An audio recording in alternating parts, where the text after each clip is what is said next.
I used to work the closing shift at the mall. Nothing glamorous, just retail, folding clothes, cleaning shelves, and dealing with stragglers who wandered in 10 minutes before closing and acted like they had all the time in the world. By the time we shut the gates at 9:30, the place was usually half empty, echoing with the sound of janitors dragging trash bags and the distant buzz of the escalators running on autopilot. It always felt eerie, like the mall wasn't meant to exist without the noise of people filling it.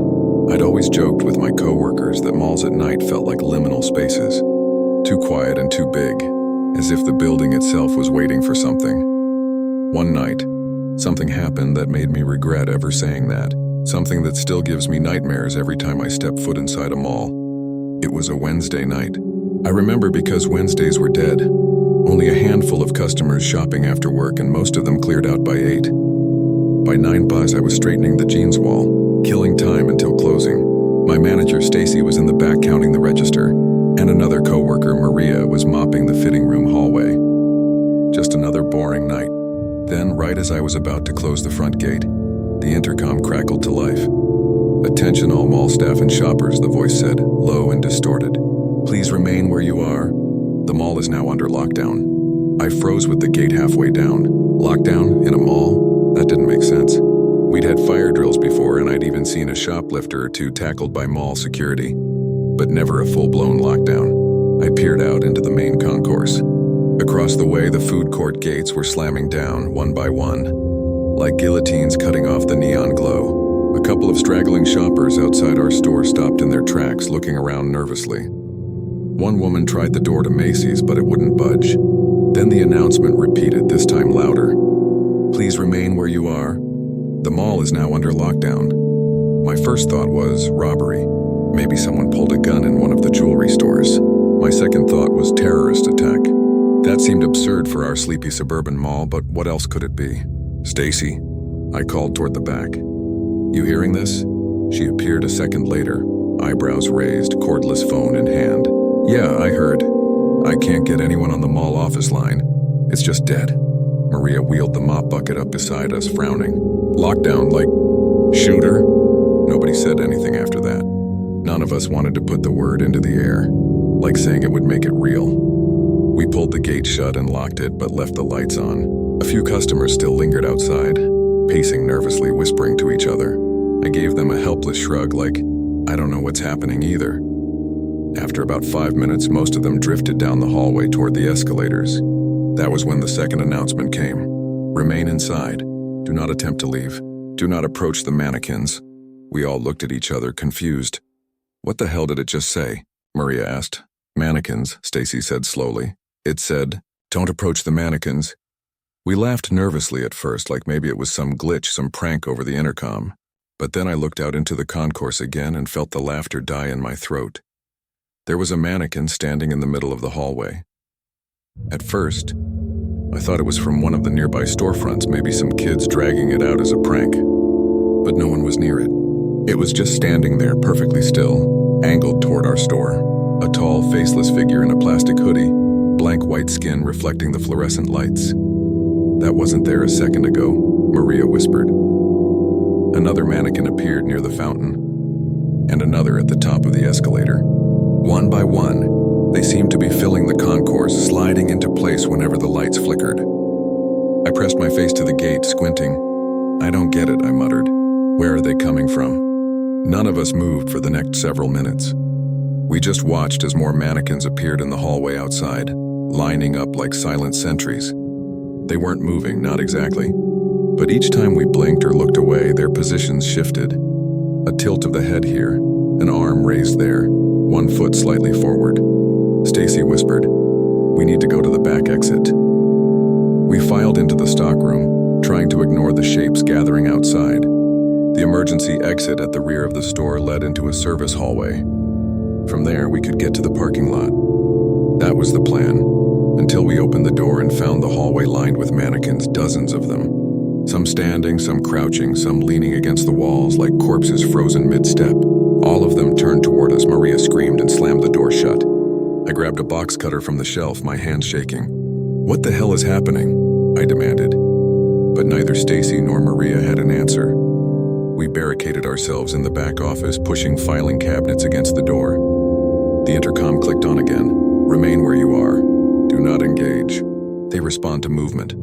By now, my phone had no signal. Maria's too. Stacy's cordless was just static. We were cut off, trapped. For the next hour, we sat in the dark office listening. Every so often, we'd hear the sound of plastic scraping against the tile. Sometimes a soft tap tap tap on the stockroom door like fingers drumming. Once, I swear I heard one of them whisper my name in a hollow voice, though the others insisted it was just my imagination. Then the lights went out. Pitch black. Only the faint glow of the exit sign illuminated the room in a sickly red. That's when they came in. I don't remember the door opening or the barricade moving. I just remember looking up and seeing a mannequin in the corner of the office.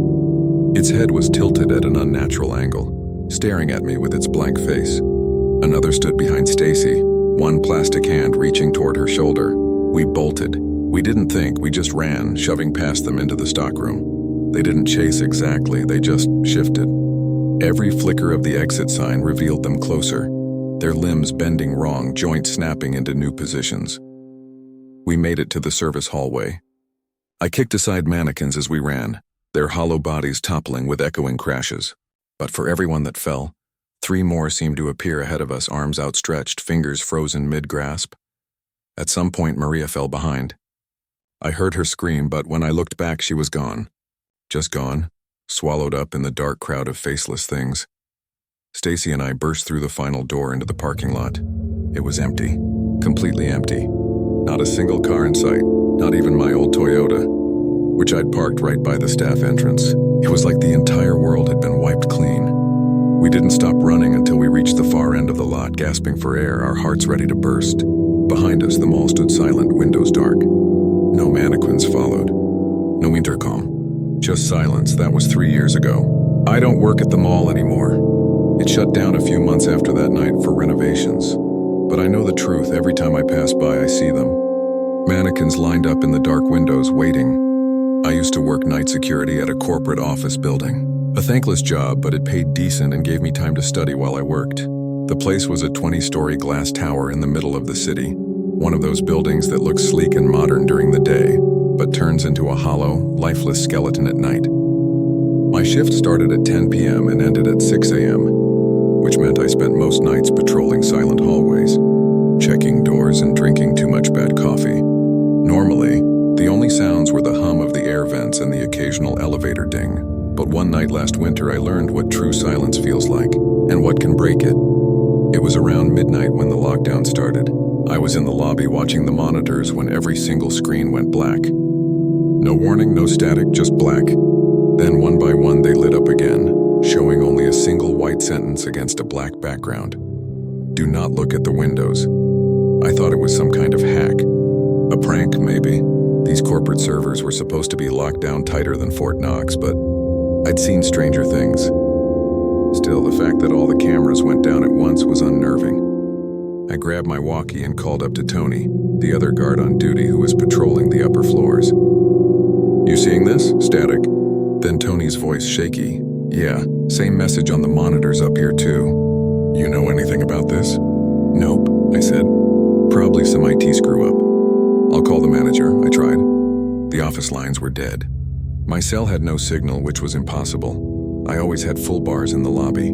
That was when the intercom clicked on. A voice I didn't recognize filling the building. Attention all staff. The building is now under lockdown. Do not attempt to leave. Do not look at the windows, it repeated twice. Then silence. I felt my stomach drop. Lockdowns in a corporate office? That wasn't a thing. This wasn't a school or government facility. It was a place full of cubicles and copy machines. There was no protocol for this. I called Tony again, but he didn't answer. I decided to do a floor sweep. Maybe he'd gone radio silent by accident.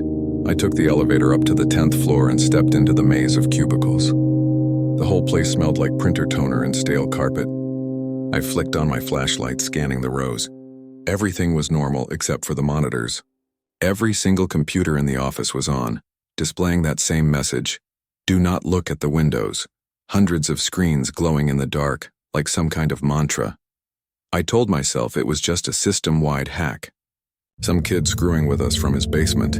But then I heard something, a tapping sound. Light rhythmic, coming from the windows at the far end of the floor.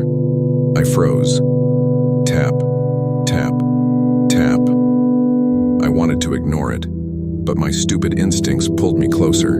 The message was still repeating in my head. Do not look at the windows. I got within 10 feet before I stopped. The blinds were drawn, but not completely.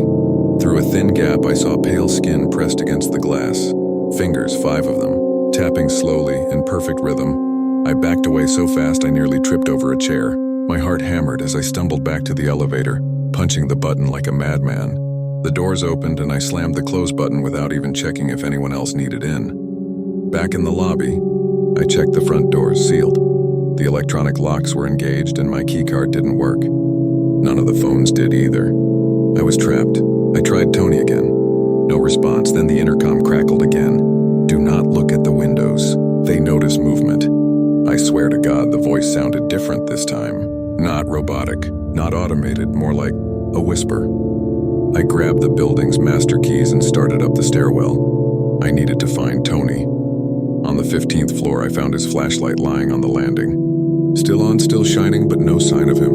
That was when I heard my name, soft, drawn out, echoing down the stairwell.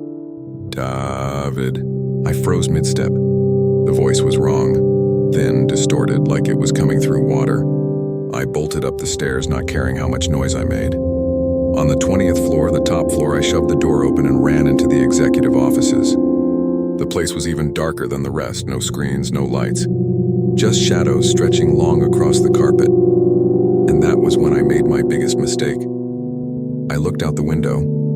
At first, I thought the city had disappeared. Instead of skyscrapers and traffic, there were only shapes. Rows upon rows of faceless figures pressed against the glass from the outside. Dozens of them. Maybe hundreds. Their hands were flat against the windows, leaving pale smudges where their skin touched. Their heads tilted in unison as they noticed me.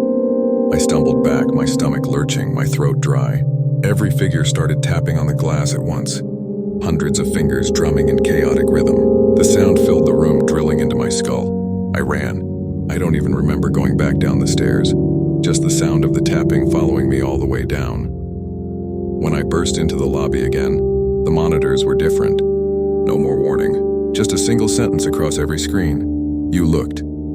The front doors unlocked with a loud click.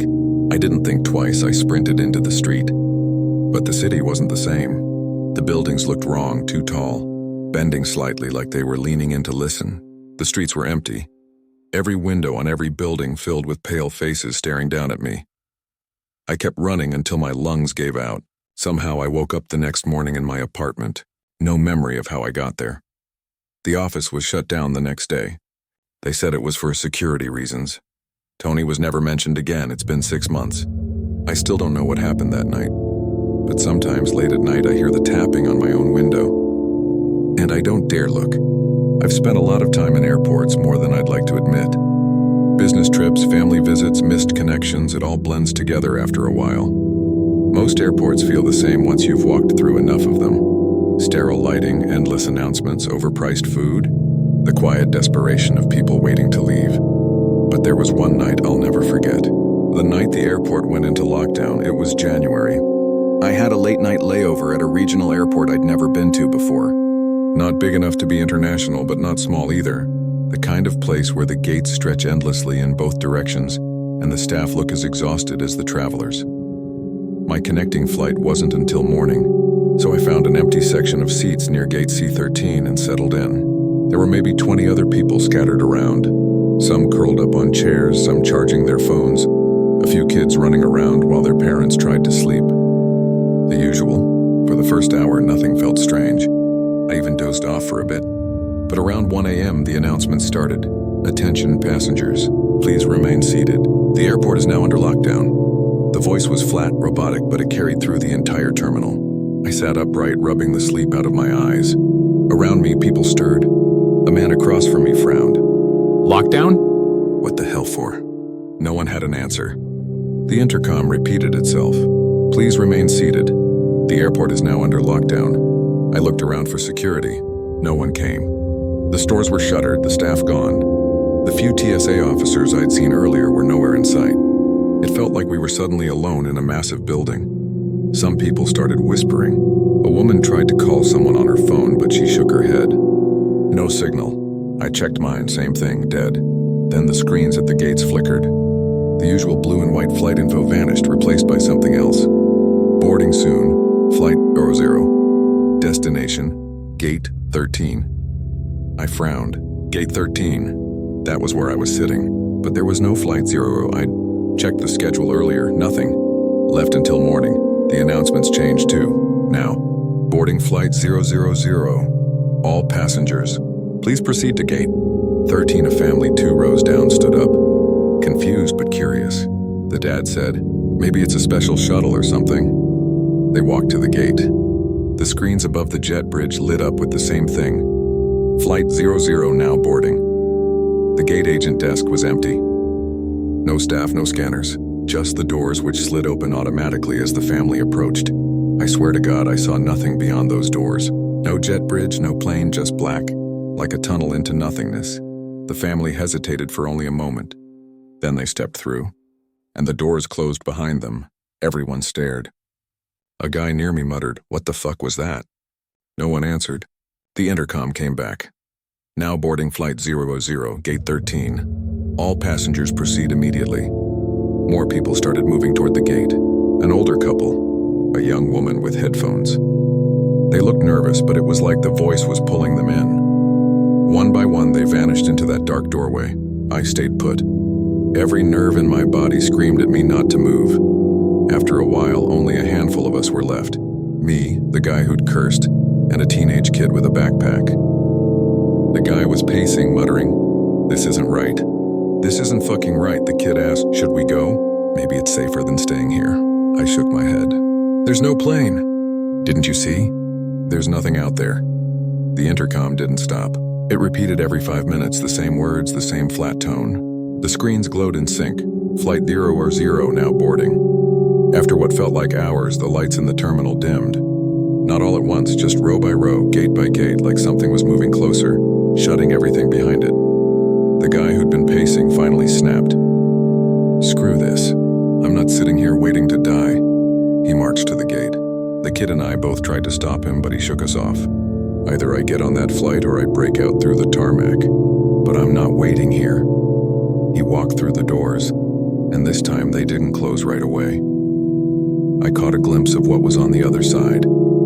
Not darkness, not a plane, rows of seats just like the terminal, but twisted, stretched. People sitting in them with heads bent at impossible angles, their mouths open in silent screams. The floor wasn't carpet anymore, it pulsed like skin. Then the doors slammed shut. The kid started crying. I couldn't blame him. I wanted to scream too. The intercom clicked again, but the voice was different now. Slower, deeper. Final boarding call. Flight 000, Gate 13. The kid grabbed his bag. "I'm not staying here." I begged him not to go, but he shook his head. Better than waiting, he ran. The doors opened. I turned away. I didn't want to see.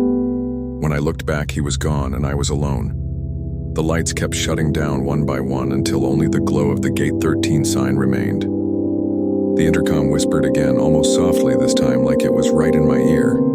"Final passenger, please proceed to Gate 13. I pressed myself into the chair, shaking my head over and over.